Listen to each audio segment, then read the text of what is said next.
నిన్న రాష్ట్ర ముఖ్యమంత్రి చంద్రబాబు నాయుడు గారు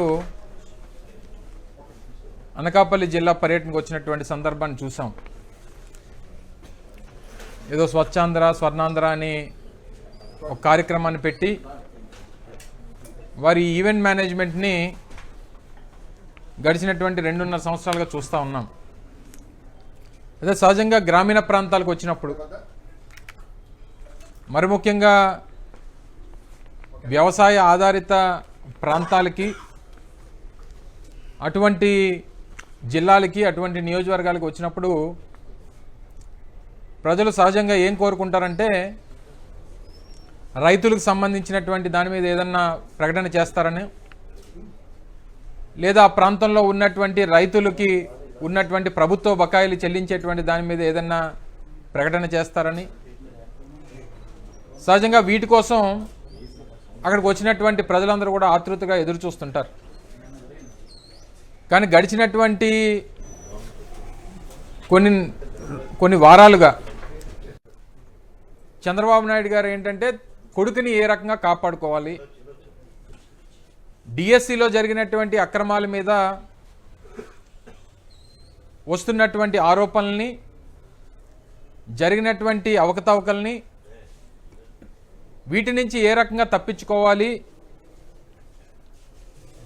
ఏ రకంగా రాజకీయంగా బయటపడాలి అనేటువంటి ప్రయత్నం మాత్రమే ఏ ప్రసంగంలోనన్నా ఏ సభలోనన్నా కనబడతా ఉంది. గత వారం మా పార్టీ అధ్యక్షులు శ్రీ జగన్మోహన్ రెడ్డి గారు పత్రికా సమావేశంలో ప్రభుత్వానికి నేరుగా ఒక సవాల్ విసిరారు. మా హయాంలో జరిగినటువంటి ఏపీపీఎస్సీలో జరిగినటువంటి దాంట్లో మీరు చేస్తున్నటువంటి ఆరోపణల మీద, ఇప్పుడు మేము లేదా ఇప్పుడు పరీక్ష రాసినటువంటి లక్షలాది మంది డిఎస్సి పరీక్షలకు అటెండ్ అయినటువంటి యువత, స్పోర్ట్స్ కోటా ద్వారా మీరు చేసినటువంటి అన్యాయం, ఈ రెండిటి మీద మీరు సిబిఐ ఎంక్వైరీ వేయండి, వాస్తవాలు ఏంటనేటువంటివి ప్రజల ముందుకు వస్తాయి, మీ మీద వచ్చినటువంటి ఆరోపణల్ని వీటి నుంచి వాస్తవాలు ప్రజలకు తెలియాలంటే రెండింటి మీద సిబిఐ ఎంక్వైరీ వేయండి అని చెప్పి ఒకటి ఛాలెంజ్ చేయడం చూసాం మనం. దాని మీద స్పందన లేదు. అదే రకంగా శాసనమండలిలో మా గౌరవ పార్టీ శాసనమండలి సభ్యులు, గౌరవ ప్రతిపక్ష నాయకులు బొత్స సత్యనారాయణ గారు కానీ మిగిలినటువంటి సభ్యులు వేసినటువంటి ప్రశ్నలకు సమాధానం చెప్పేటువంటి దాన్ని కూడా సాహసం చేయలేదు.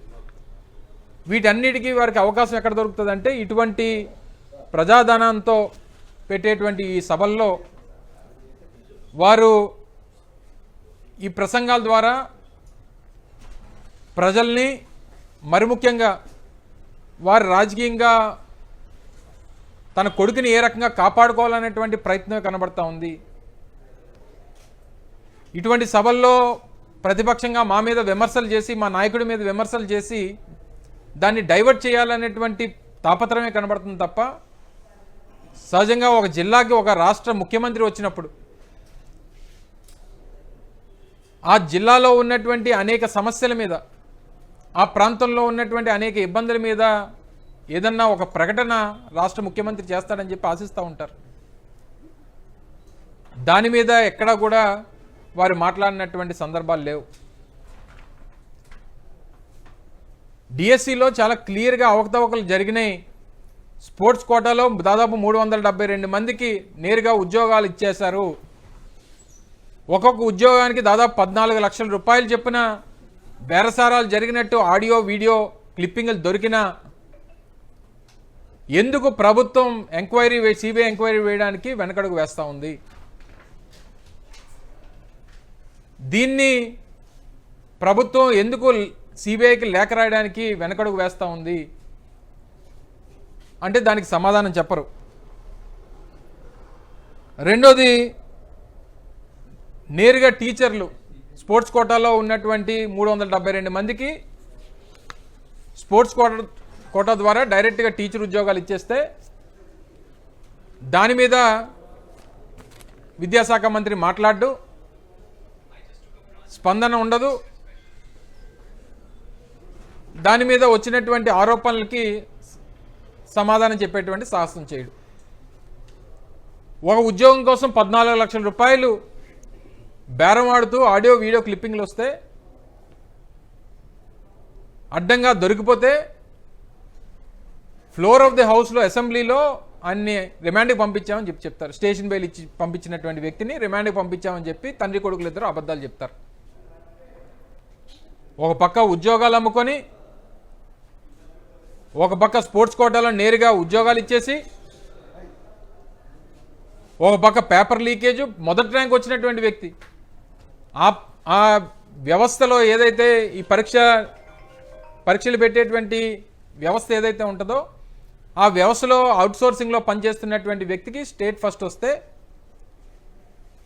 ఆయన వెరిఫికేషన్కి రాడు, ఉద్యోగం తీసుకోడు.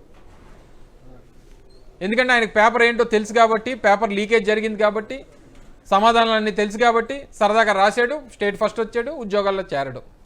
దానికి సమాధానం చెప్పరు. మా హయాంలో జగన్మోహన్ రెడ్డి గారు ముఖ్యమంత్రిగా సచివాలయ ఉద్యోగాలు 1,30,000 పోస్టులు తీసాం. ఏ జిల్లాకు ఆ జిల్లా 1,30,000 ఉద్యోగాలు తీస్తే కేవలం ఒక్కడు కూడా ఒక్క ఆరోపణ చేసేటువంటి సాహసం చేయలే. అది మా తాలూకా చిత్తశుద్ధి. ఆ రోజు జగన్మోహన్ రెడ్డి గారి తాలూకా నాయకత్వంలో ముఖ్యమంత్రిగా 1,30,000 ఉద్యోగాలు తీస్తే ఒక్క ఆరోపణ అంటే ఒక్క ఆరోపణ రాలా మా మీద. అది మా క్రెడిబిలిటీ.